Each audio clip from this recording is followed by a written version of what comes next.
Minha mãe escolheu aquela churrascaria absurdamente cara, pro aniversário dela, não porque gostasse particularmente da comida, mas porque tinha serviço de manobrista e uma iluminação fraca que fazia ela se sentir uma celebridade. Ela convidou uma mistura de gente, principalmente aquelas que elogiam o bastante pra fazer a noite valer a pena.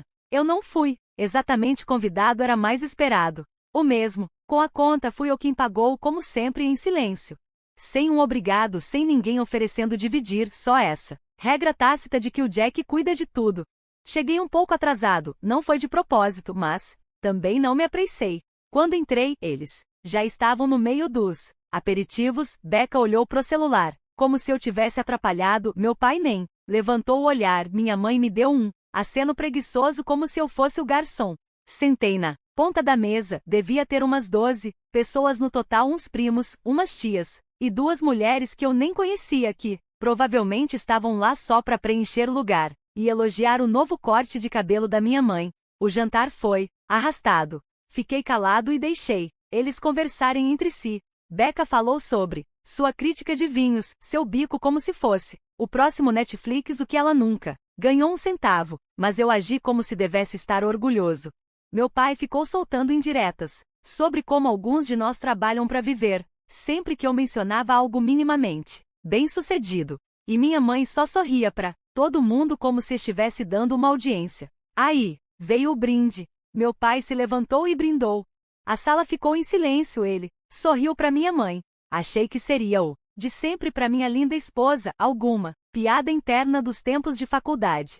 Algo meloso e bobo. Mas aí ele disse: há um novo começo. A partir de hoje não somos mais uma família. Por um segundo, achei mesmo que fosse alguma piada estranha, tipo que ele ia emendar com algo idiota sobre crescer ou evoluir, ou sei lá. Mas ele não fez isso. As pessoas começaram a bater palmas, não alto, mas o bastante para tornar tudo real. Maya até disse, até que enfim, baixinho. Olhei para minha mãe. Ela não parecia surpresa nem confusa. Só quieta, como se isso já tivesse sido combinado. Comecei a rir. Não consegui evitar. Saiu antes de eu pensar. Não uma risada de verdade, mas aquele tipo de risinho estúpido que escapa quando algo se quebra. Então enfiei a mão no bolso da jaqueta. Peguei a chave do SUV preto que comprei para eles no ano passado e deixei em cima da mesa. Acho que vocês não vão mais precisar disso. Chamou a atenção geral. O sorriso do meu pai congelou. A mão da minha mãe ficou suspensa no ar, sobre a taça de vinho. Becca só piscou. Então abri o celular e entrei na conta conjunta que criei para todos. Eles a que pagava a hipoteca, os cartões de crédito, o AP da Becca, que eles estouravam todo mês, e fechei. Zerada. Feito. Como os rostos deles. Esvaziados. Pela primeira vez, na noite ficou tudo em silêncio. Becca finalmente falou. É sério? Assenti. É. Ela riu, não uma risada engraçada, mas como se achasse que eu tava fazendo uma piada ruim e esperasse a parte engraçada chegar. Uns 30 minutos depois, ela já não tava rindo. Encontrei ela no fundo do restaurante, atrás daquelas cortinas que eles acham que escondem drama. Ela tava gritando no celular, andando de um lado pro outro, puxando o próprio cabelo. Aí virou pra mim, gritando que eu não podia fazer aquilo, que eu não entendia o que tava fazendo, que eu tava arruinando tudo. Eu não disse nada. Só deixei ela lá. Mas aquilo foi só o começo. Aquela noite foi uma linha na areia e nenhum deles percebeu o quão longe eu já tinha cruzado. Não fui para casa depois do jantar. Me hospedei num hotel no centro e fiquei sentado no bar por umas horas com o celular no silencioso, assistindo a esportes com os quais eu não me importava. Quando finalmente liguei meu celular de novo, tinha 17 chamadas perdidas. Becca ligou 8 vezes, minha mãe 4, o resto era de números aleatórios, provavelmente parentes que de repente lembraram que eu existia, agora que o dinheiro tinha acabado. Na manhã seguinte dirigi até a casa, não a deles, a minha, aquela onde eu realmente morava e pagava. Eles não entravam ali há mais de um ano. Desde que parei de fazer o dia de ação de graças, porque levavam Tupperware para roubar as sobras. Fiz café e liguei o noticiário. Nada. Silêncio. Paz. Então a campainha tocou. Era a Antara toda produzida, com o casaco ainda abotoado, segurando uma caixa de doces como se fosse uma visita qualquer. Disse que só queria conversar, que não queria tomar partido, mas que o pessoal estava ligando para ela e ela precisava saber o que realmente tinha acontecido. Deixei ela entrar. Curioso para ver com que rapidez a narrativa ia mudar. Sentamos na mesa da cozinha e ela me contou tudo. Aparentemente, o anúncio do meu pai não foi só algo simbólico, eles estavam planejando aquilo havia semanas. Ele e minha mãe já tinham contado para algumas pessoas que iam cortar o cordão comigo, que eu era tóxico, que eu manipulava eles, financeira e emocionalmente. Eles pintaram o brinde como um ato ousado de retomada da independência. Só que não esperavam que eu chamasse o blefe deles. Acharam que eu ia rir ou sair furioso, fazer uma cena, mas nunca imaginaram que eu realmente fosse pegar o carro de volta ou cortar o acesso ao dinheiro. Achavam que eu precisava deles para continuar jogando esse joguinho. Antara disse que minha mãe ligou, chorando, lá pela meia-noite, não porque eu tinha cortado tudo, mas porque ela não conseguia acessar uma das contas para reservar um hotel pro retiro pós-aniversário dela. Eu tinha esquecido que essa conta também estava no meu nome. O PS, isso já teria sido suficiente para afastar a maioria das pessoas, mas não eles. 2 dias depois, recebi uma notificação formal no trabalho.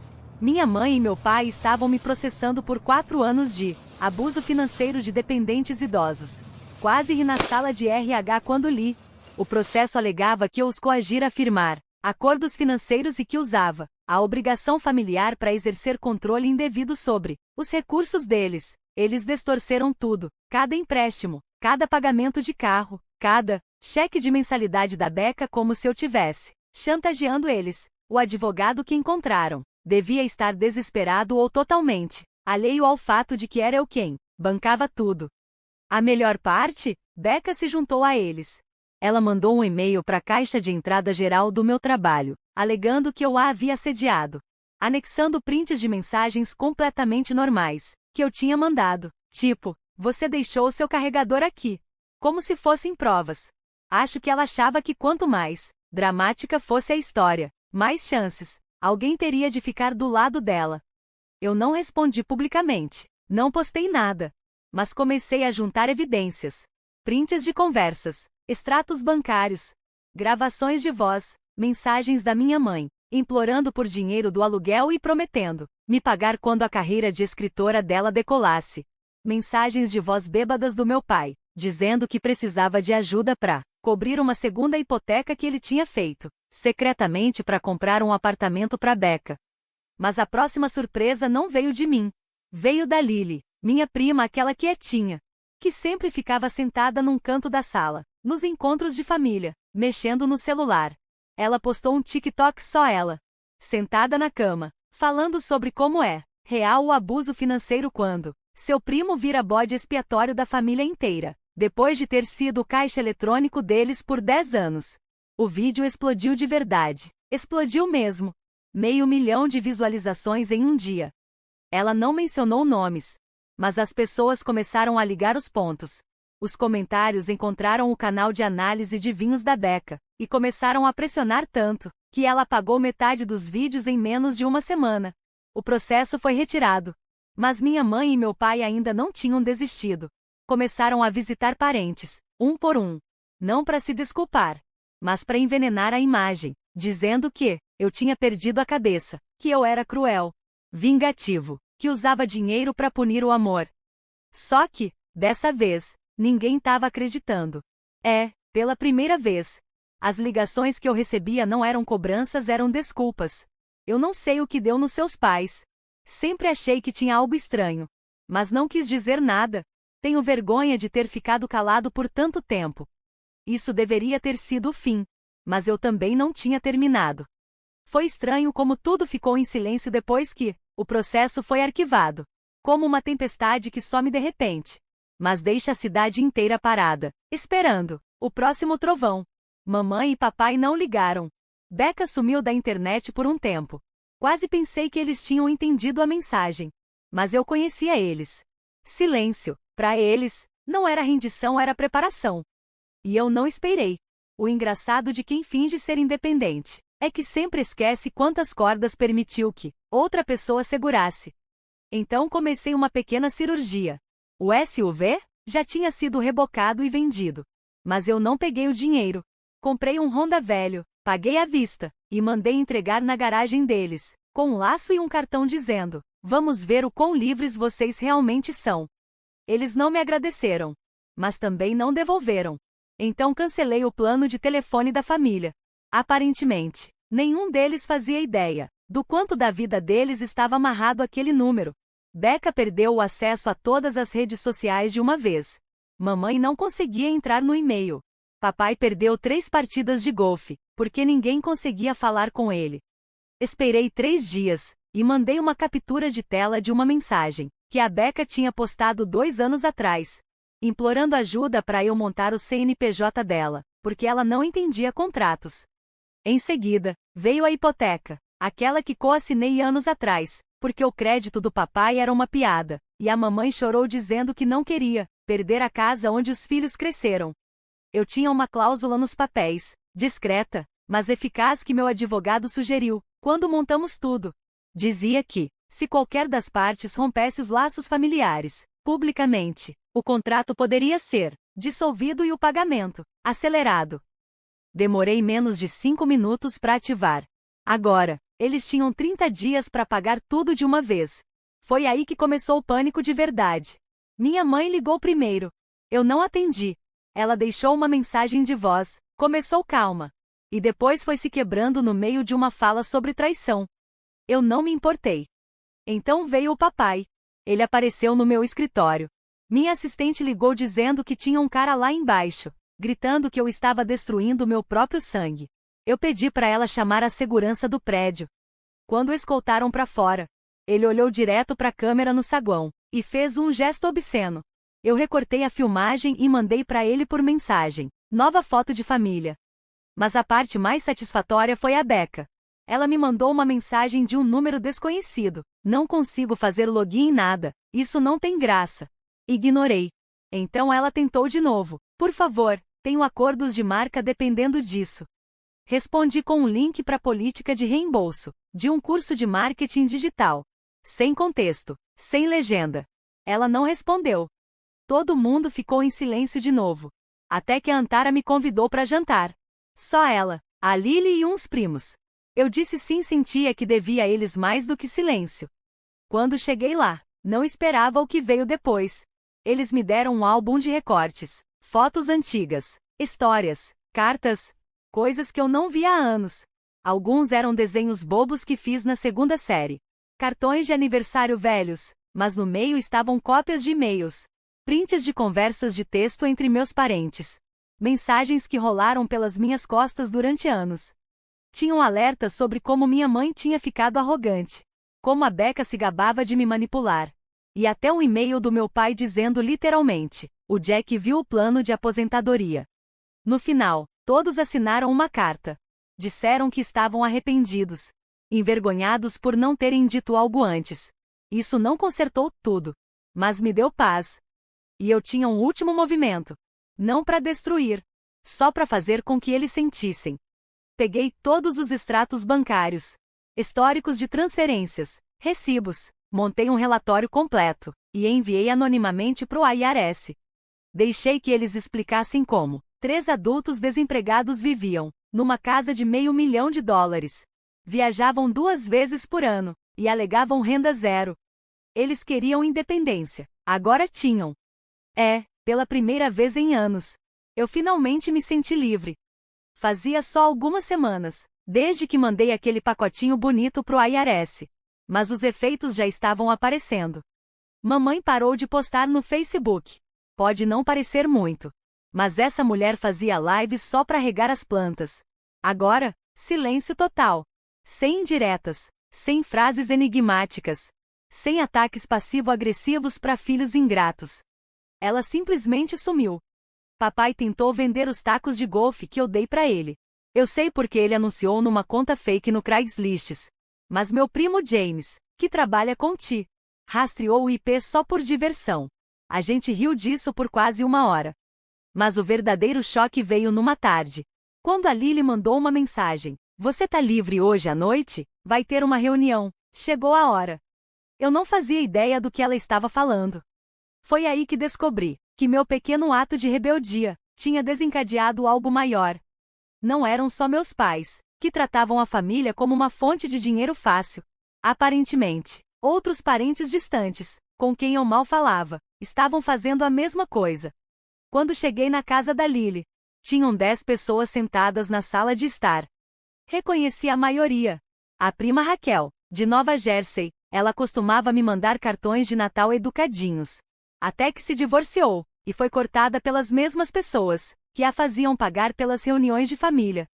O tio Mike estava lá também. Não falava com meu pai há anos, porque meu pai tinha emprestado $5.000, e nunca mais pagou. E então, a tia Linda. Eu não a via fazia uma década. Ela se levantou quando entrei, e me abraçou como se eu tivesse voltado da guerra. Chega, ela disse. Eles não são só egoístas, são predadores. E já passou da hora de parar de fingir. As histórias começaram a surgir. Depois que cortei o dinheiro, mamãe e papai entraram em pânico tão rápido, que começaram a atacar todo mundo. Disseram para um parente que a tia Linda tinha roubado joias da mãe. Anos atrás, uma mentira. Alegaram que o tio Mike era mentalmente instável. E até tentaram convencer o chefe da Lily, que, por acaso, conhecia a mamãe, de que a Lily estava espalhando fofocas da família online. Ela quase perdeu o emprego. Eles estavam desmoronando. Não só desesperados vingativos. Táticas de terra arrasada. A tia Linda puxou uma pasta. Não é exagero, uma pasta inteira. Dentro, tinha prints, áudios, cópias de documentos de empréstimos falsos, que o pai usou em nome do avô nos anos 90. Coisas que realmente podiam colocá-los em sérios apuros legais. Jack, ela disse, empurrando a pasta pela mesa. Queremos que você nos ajude a acabar com eles. Não foi dito com ódio, foi com precisão cirúrgica. Eles não queriam escândalo barato. Queriam justiça. E precisavam de alguém que entendesse de dinheiro, de provas digitais, e que não tivesse medo de enfrentar meus pais. Eu não disse sim de cara. Não porque não quisesse, mas porque queria fazer direito. Passei os dias seguintes analisando tudo. Puxei registros em bancos de dados públicos. Vasculhei meus próprios arquivos. Contratei uma contadora forense, que já tinha usado numa das minhas auditorias empresariais. Disse a ela que precisava de uma análise completa sobre fraude financeira em família, nos últimos 20 anos. Ela nem piscou. Só perguntou: quem é o alvo? Eu disse os nomes. Os olhos dela se arregalaram. Ah, eles? Pelo visto, meus pais já tinham cruzado o caminho de alguém da firma dela anos atrás. Fizeram tanto barulho, que só o nome já despertava memórias. Ela topou trabalhar de graça. Vai ser divertido, disse. As peças começaram a se encaixar. Não era mais vingança. Era responsabilização. E eu ia entregar com recibos, testemunhas, e um coro de parentes atrás de mim, prontos para ver mamãe e papai caírem dos tronos que construíram, com mentiras e dinheiro alheio. Eles queriam independência. Eu ia dar. Começou com uma carta. Não um e-mail, não uma mensagem de texto. Uma carta física. Entregue na casa deles pelo IRS. Carta registrada, com assinatura exigida. O tio Mike tinha um amigo na central de correios, que nos avisou que ela chegou, na caixa de correio numa quinta de manhã. Naquela mesma noite, mamãe ligou para metade da família, chorando, dizendo que era tudo mal-entendido. Ninguém atendeu no fim de semana. Eles tentaram controlar os danos. Eu vi. Mamãe acessou uma conta antiga do Instagram e postou uma imagem com um versículo da Bíblia e um pôr do sol. Legenda: aqueles que julgam serão julgados no fim. Tia Linda respondeu: comece a fazer as malas. Mas os verdadeiros golpes vieram de dentro. A prima Raquel entrou em contato com o banco hipotecário, com cópias de documentos, que achamos naquele arquivo empoeirado. Descobriu-se que o pai tinha listado 2 consignatários, num antigo formulário de refinanciamento. Ambos os consignatários eram falsos. Um deles era o nosso avô que, na época, já estava morto há 3 anos. O banco abriu uma investigação. Enquanto isso, a Lily pegou todo o conteúdo do TikTok viral e transformou em um documentário no YouTube. 10 minutos de honestidade brutal. com prints pichelados, áudios cuidadosamente censurados e uma narrativa afiada. Ela não citou nomes, mas quem era da família entendeu tudo. O contexto falava por si. Em 48 horas, o vídeo já tinha passado de 1 milhão de visualizações. Foi aí que a coisa realmente começou a ruir.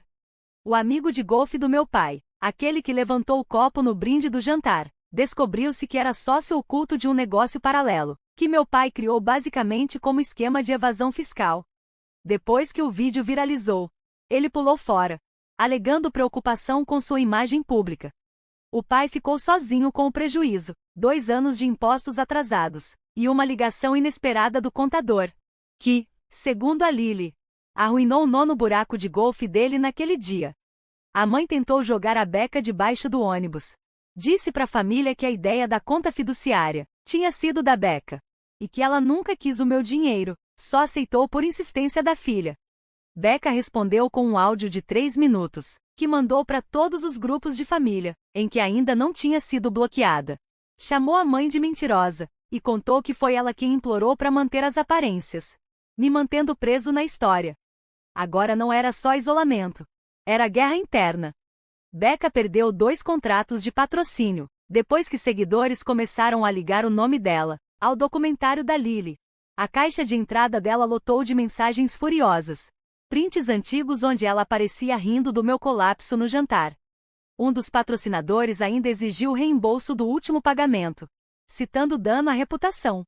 Ela me mandou um e-mail com o contrato anexo. Disse que precisava da minha ajuda. Eu não respondi. Enquanto isso, o espólio chegou no tio Mike. Tia Linda e eu conseguimos desenterrar o testamento original do vovô, nunca executado formalmente, mas escrito à mão e assinado com testemunhas. Lá, ele dizia que suas economias deveriam ser divididas igualmente entre os filhos, contanto que ninguém cometesse fraude financeira após a sua morte. Era mais uma cláusula moral do que legal, mas com todas as provas que tínhamos agora, virou algo concreto. Entramos em contato com o advogado de sucessões e apresentamos os documentos de refinanciamento falsificados e os registros da conta fiduciária, provas de como a mãe e o pai desviaram dinheiro em nome do vovô. O advogado congelou a parte deles da herança até o fim do processo. Foi aí que os telefonemas começaram. Números bloqueados, números desconhecidos. Tentaram a Lily, depois a Raquel, depois a tia Linda. Ninguém atendeu. Mas então o pai apareceu no meu prédio de novo, desta vez em silêncio, com um envelope pardo na mão. Deixou na recepção, sem bilhete, só meu nome escrito na frente. Dentro, um pedido de desculpas escrito à mão. 5 páginas. A última nem estava terminada, parava no meio da frase. Mas o que me pegou de surpresa foi o cheque colado na carta. $10.000. Um reembolso do último pagamento que fiz, na hipoteca deles. Nenhuma explicação. Só o dinheiro. Podia ser culpa. Podia ser medo. Podia ser uma última tentativa de se redimir, antes que a história se espalhasse mais. Mas já não importava. A essa altura, a família já tinha decidido. E o que eles queriam estava claro. Tudo veio à tona, num domingo ensolarado e calmo, daqueles dias enganosos, em que o mundo parece tranquilo demais, pro que está prestes a acontecer. Tia Linda organizou uma última reunião de família. Não era festa. Não era confraternização. Era só um encontro no quintal dela. Uma churrasqueira acesa, e uma mesa longa esperando a conversa. Todos foram convidados, incluindo mamãe, papai e Becca. Linda disse que era hora de parar de sussurrar e terminar o que começamos. Para minha surpresa, eles apareceram. Becca estava usando óculos escuros o tempo todo, como se estivesse se escondendo dos paparazzi. Mamãe veio arrumada demais, como sempre, como se fosse seu momento de retorno. Papai mal fez contato visual com alguém.